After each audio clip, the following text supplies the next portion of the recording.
Have you ever pondered how the Israel-Hamas dispute began and what are the key points of contention between these two entities? To understand the genesis of this dispute, we need to travel back in time to 1987. This was the year that marked the birth of Hamas, an Islamist political organization and militant group.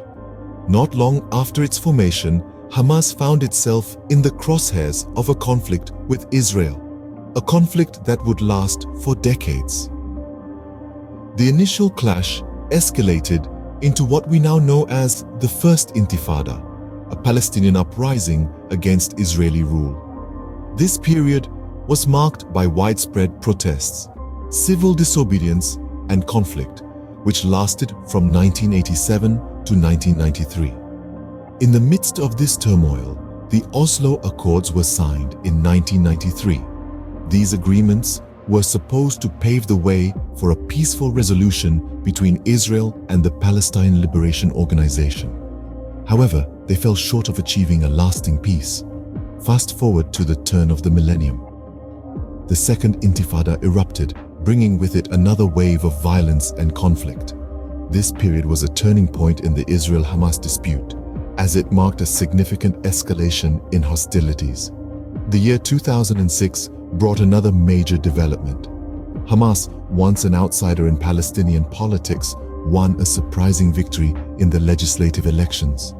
This electoral victory solidified Hamas's position and further complicated the dispute with Israel.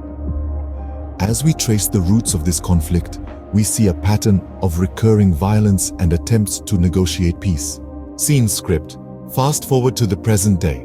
What does the Israel-Hamas dispute look like now? The year 2021 was a significant one in the Israel-Hamas dispute, marked by an escalation in violence and a subsequent ceasefire. The world watched with bated breath as tensions soared, culminating in a fierce conflict in May. This conflict wreaked havoc on the Palestinian enclave of Gaza, leaving it in a state of devastation. But let's take a step back and look at the bigger picture.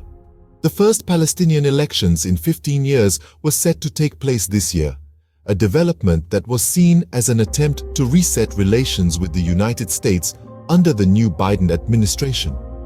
However, the elections ran into a roadblock due to a dispute over voting in East Jerusalem, a region annexed by Israel.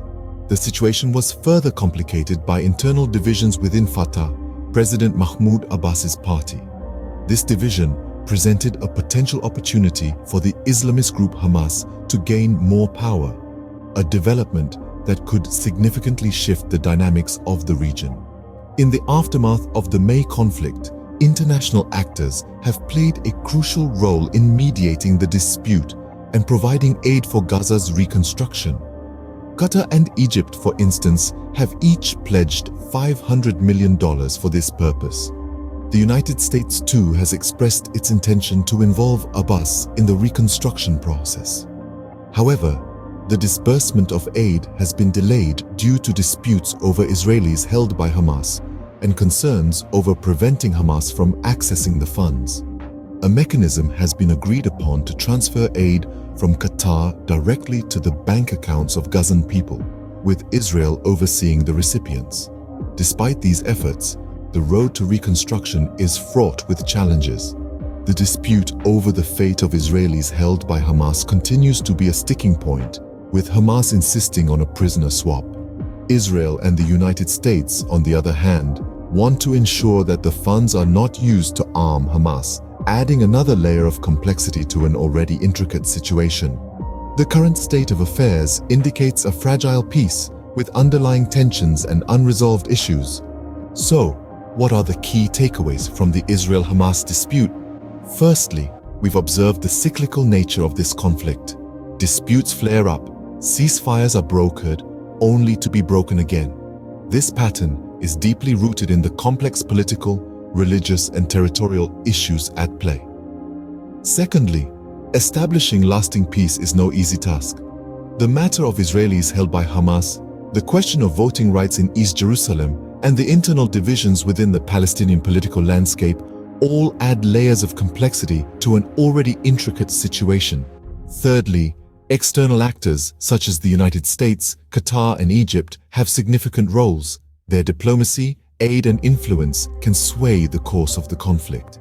Yet their involvement is also a double-edged sword, with potential to either mitigate or exacerbate tensions. Lastly, the humanitarian crisis in Gaza cannot be overlooked. The need for reconstruction is urgent. Thousands of homes have been destroyed or damaged, and the economic cost is staggering. But the process is hindered by disputes over aid and concerns about the funds potentially being used to arm Hamas. As the world watches and waits, the future of the Israel-Hamas dispute remains uncertain. Yet, understanding its history and present dynamics is a crucial step towards envisioning a peaceful resolution.